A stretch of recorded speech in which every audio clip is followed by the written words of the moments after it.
പ്രിയപ്പെട്ടവരെ, കഴിഞ്ഞ വർഷം ഒക്ടോബർ 15 അന്തരിച്ച അന്റോണിയോ സ്കാർമേദ എന്ന ചിലിയൻ നോവലിസ്റ്റിൻ്റെ പോസ്റ്റ്മാൻ എന്നൊരു നോവലാണ് നമ്മളിന്ന് പരിചയപ്പെടുന്നത്. ഒരുപക്ഷെ സ്കാർമേദയേക്കാൾ ചിലിക്ക് പുറത്ത് പ്രശസ്തമാണ് പോസ്റ്റ്മാൻ എന്ന നോവൽ. ഇൽ പോസ്റ്റിനോ എന്ന പേരിൽ ഒരു ചലച്ചിത്ര ആവിഷ്കാരവും ഉണ്ടായിട്ടുണ്ട് ഈ നോവലിന്. ഭാവനയുടെയും യാഥാർത്ഥ്യത്തിൻ്റെയും വളരെ വിചിത്രമെന്നോ അസാധാരണമെന്നോ പറയാവുന്ന കലർപ്പാണ് ഈ നോവലിനെ ശ്രദ്ധേയമാക്കുന്നത്. മറ്റൊരു മഹാനായ ചിലിയൻ എഴുത്തുകാരൻ, ഒരു കവി, ഒരുപക്ഷെ ചിലിയിൽ ജീവിച്ചിരുന്ന, കഴിഞ്ഞ നൂറ്റാണ്ടിൽ ജീവിച്ചിരുന്ന അതിപ്രശസ്തനായ ഒരു കവി ഈ നോവലിൽ കഥാപാത്രമാകുന്നു എന്നതാണ് ഒരുപക്ഷെ പോസ്റ്റ്മാൻ്റെ ഏറ്റവും വലിയ സവിശേഷതയും ആകർഷണീയതയും. ആ കവി ആരാണെന്ന് നിങ്ങൾ ഇതിനെ ഊഹിച്ചിട്ടുണ്ടാവും. അത് പാബ്ലോ നെരൂദ അല്ലാതെ മറ്റാരും അല്ല. നെരൂദയായി തന്നെ നേരിട്ട് കഥാപാത്രമാകുന്ന, കൽപ്പനയും യാഥാർത്ഥ്യത്തിൻ്റെ ചില അംശങ്ങളും വിളക്കി ചേർക്കപ്പെടുന്ന അന്റോണിയോ എന്ന ചെറുപ്പക്കാരനായ, ഒരുപക്ഷെ കൗമാരക്കാരനായ പോസ്റ്റ്മാനും മഹാകവി പാബ്ലോ നെരൂദയും, വിശ്വമഹാകവിയായ പാബ്ലോ നെരൂദയും തമ്മിലുള്ള ആത്മപാരസ്പര്യത്തിൻ്റെയും അവർക്കിടയിൽ നടന്ന ചില വിനിമയങ്ങളുടെയും, സൂക്ഷ്മ വിനിമയങ്ങളുടെയും, ആത്മബന്ധത്തിൻ്റെയും, അവർ ജീവിച്ച കൽപ്പിത കഥാപാത്രമായ മരിയോയും, നമുക്കെല്ലാവർക്കും അറിയാവുന്ന പാബ്ലോ നെരൂദയും ജീവിച്ച ചിലിയിലെ സവിശേഷമായ ഒരു രാഷ്ട്രീയ കാലഘട്ടത്തിൻ്റെയും, നെരൂദ ജീവിച്ചിരുന്ന അദ്ദേഹത്തിൻ്റെ ജന്മദേശമായ ഐല നെഗ്ര എന്ന ചിലിയൻ പ്രദേശത്തിൻ്റെയും പശ്ചാത്തലത്തിൽ എഴുതപ്പെട്ട പ്രണയത്തിൻ്റെയും സൗഹൃദത്തിൻ്റെയും കവിതയുടെയും അസാമാന്യമായ, അപൂർവമായ ഒരു ചേരുവ എന്ന് വിശേഷിപ്പിക്കാം പോസ്റ്റ്മാൻ എന്ന നോവലിനെ. അത്ര വലിയ നോവലൊന്നുമല്ല പോസ്റ്റ്മാൻ എന്ന ഈ നോവൽ. ഈ നോവൽ ആരംഭിക്കുന്നത് മരിയോ എന്ന 16 വയസ്സുകാരൻ ചിലിയിലെ ഐല നെഗ്രയിൽ പോസ്റ്റ്മാനായി നിയമിക്കപ്പെടുന്നതോടുകൂടിയാണ്. ഐല നെഗ്ര എന്ന പ്രദേശം നെരൂദയുടെ ജന്മദ്വീപ് എന്ന നിലയിൽ പ്രസിദ്ധമായ ഐല നെഗ്ര, ഇരുണ്ട ദ്വീപ് എന്നർത്ഥം വരുന്ന ഐല നെഗ്ര വലിയ വിദ്യാസമ്പന്നരുടെ ഇടമൊന്നുമല്ല. മിക്കവാറും ആ പ്രദേശ നിവാസികൾ നിരക്ഷരരോ വായന വശമില്ലാത്തവരോ ആണ്. അതുകൊണ്ട് തന്നെ അവിടേക്ക് വരുന്ന കത്തുകളുടെ എണ്ണം വളരെ പരിമിതമായിരുന്നു. പോസ്റ്റ്മാൻ്റെ ജോലി അതുകൊണ്ട് തന്നെ വളരെ ലളിതമായിരുന്നു. ഒന്നുകൂടി കൃത്യമായി പറഞ്ഞാൽ, ഐല നെഗ്രയിൽ പോസ്റ്റ്മാൻ എന്ന നിലയ്ക്ക് മരിയോവിന് കത്തുകൾ എത്തിക്കേണ്ട ഒരേ ഒരു മേൽവിലാസക്കാരൻ പാബ്ലോ നെരൂദ എന്ന കവിയായിരുന്നു. അക്കാലത്ത് ബിയാട്രീസ് എന്നൊരു പെൺകുട്ടിയെ പ്രണയിച്ചിരുന്നു മരിയോ എന്ന ചെറുപ്പക്കാരനായ പോസ്റ്റ്മാൻ. അവളെ എങ്ങനെ വശീകരിക്കണമെന്ന അന്വേഷണത്തിലായിരുന്നു, ആലോചനയിലായിരുന്നു മരിയോ. അത് കവിത കൊണ്ടാകാം, കവിത കൊണ്ട് പെൺകുട്ടികളെ വശീകരിക്കാം എന്ന വിശ്വാസം ഉണ്ടായിരുന്നു മരിയോയ്ക്ക്. പക്ഷേ മരിയോ ഒരു കവിയല്ല, കവിതകൾ എഴുതിയിരുന്നില്ല. എങ്ങനെ കവിതകൾ എഴുതണമെന്നും അറിയില്ല മരിയോയ്ക്ക്. അക്കാരണത്താൽ തന്നെ കവിയായ തൻ്റെ മേൽവിലാസക്കാരനോടൊരു പരിചയം, സൗഹൃദം സ്ഥാപിക്കാനും അയാളിൽ നിന്ന് കാവ്യകലയുടെ ചില രഹസ്യങ്ങൾ അഭ്യസിക്കാനും ആഗ്രഹിച്ചു മരിയോ. ക്രമേണ പരിചയം സൗഹൃദമായി.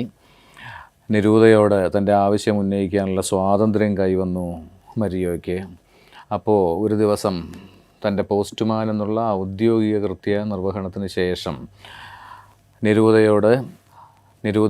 നെരൂദയെ ചുറ്റിപ്പറ്റി നിന്ന് മരിയോ ഈ ചോദ്യം ഉന്നയിച്ചു: എങ്ങനെയാണ് കവിത എഴുതുക?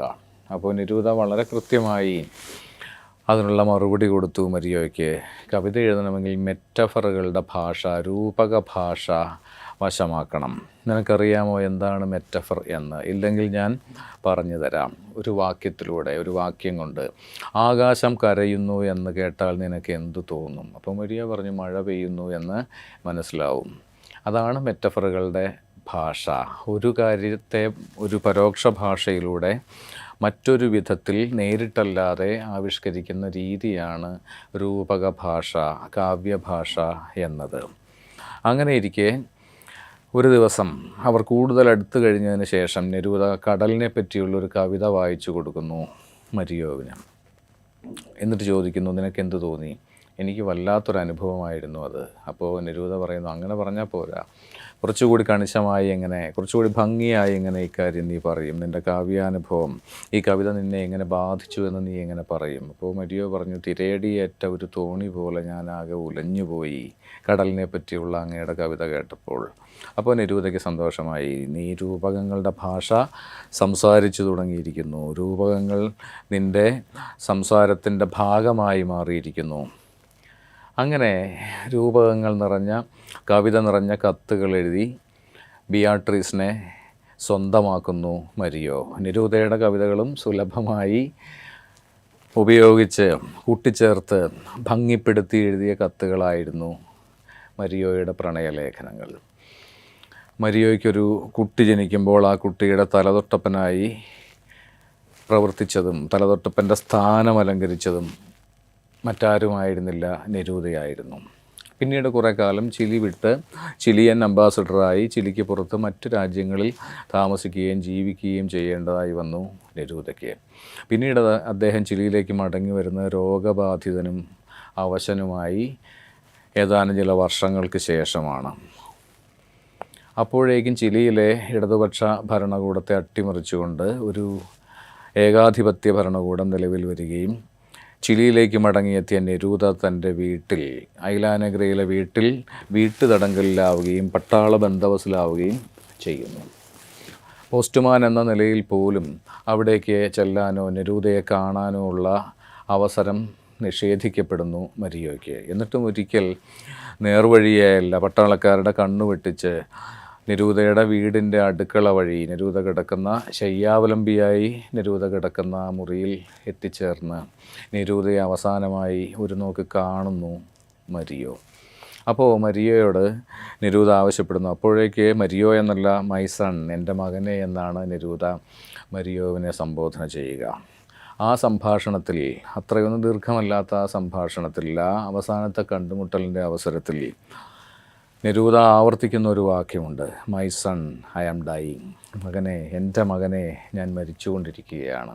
എനിക്ക് അവസാനമായി ചിലിയിലെ കടലൊന്ന് കാണണം, ഐലാനെഗ്രയിലെ കടലൊന്ന് കാണണം, എൻ്റെ കടലൊന്ന് കാണണം, എന്നെ ആ ജാലകത്തിനരികിൽ കൊണ്ടുപോയി ഇരുത്തൂ. അപ്പോൾ മരിയോ പറയുന്നു, ഈ അവസ്ഥയിൽ, ഈ രോഗാവസ്ഥയിൽ അത് താങ്കൾക്ക് ഗുണകരമായിരിക്കില്ല എന്ന് മരിയോ നെരൂദയെ നിരുത്സാഹപ്പെടുത്തുന്നു.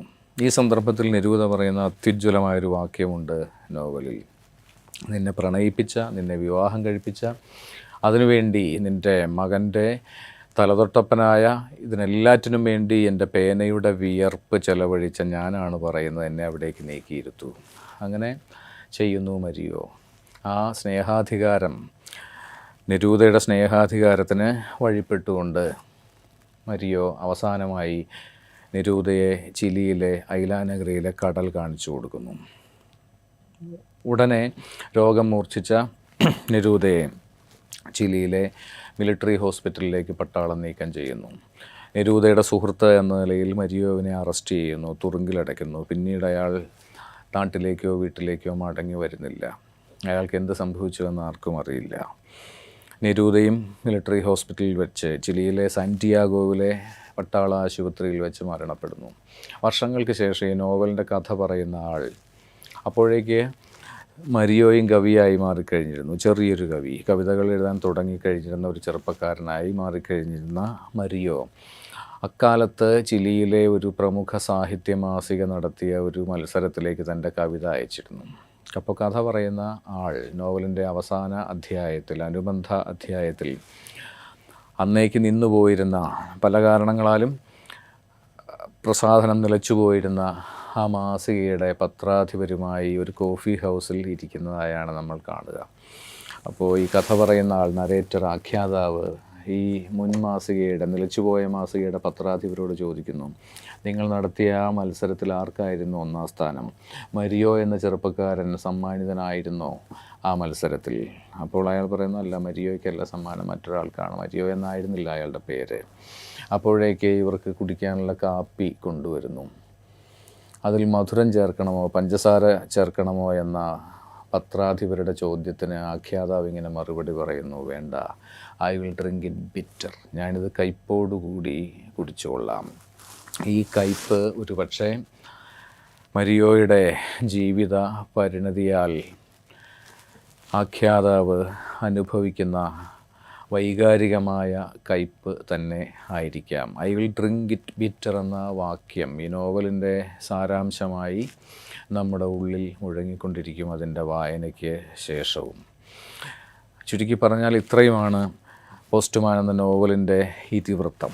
അതിൽ പ്രണയമുണ്ട്, സൗഹൃദമുണ്ട്, ഒരു വലിയ കവിയും കവിത എഴുതാൻ ആഗ്രഹിക്കുന്ന പ്രണയിയായ നിഷ്കളങ്കനായ ഒരു ചെറുപ്പക്കാരനുമായുള്ള ആത്മപാരസ്പര്യമുണ്ട്. ഇങ്ങനെ ഒരു യഥാർത്ഥ വ്യക്തിയെ നമുക്കെല്ലാവർക്കും അറിയാവുന്ന, ലോകത്തെമ്പാടും അറിയപ്പെടുന്ന ഒരു മഹാകവിയെ കഥാപാത്രമാക്കിക്കൊണ്ട് ഒരു കൽപ്പിത കഥ മെനയുന്നതിലെ കൃതഹസ്തതയാണ്, മനോഹാരിതയാണ്, ചാരുതയാണ് ഒരുപക്ഷെ പോസ്റ്റ്മാൻ എന്ന നോവലിൻ്റെ അനന്യത. നമ്മുടെ മഹാനായ എഴുത്തുകാരൻ MT വാസുദേവൻ നായർ അന്തരിക്കുന്നതിന് 2.5 മാസം മുൻപാണ് 2025 ഒക്ടോബർ മാസം 15-ാം തീയതി സ്കാർമേധ അന്തരിക്കുന്നത്. വർഷങ്ങൾക്ക് മുൻപ് തന്നെ ഈ നോവൽ മലയാളത്തിലേക്ക് പരിഭാഷപ്പെട്ടിട്ടുണ്ട്. കവിയായ D വിനയേന്ദ്രനായിരുന്നു പരിഭാഷകൻ.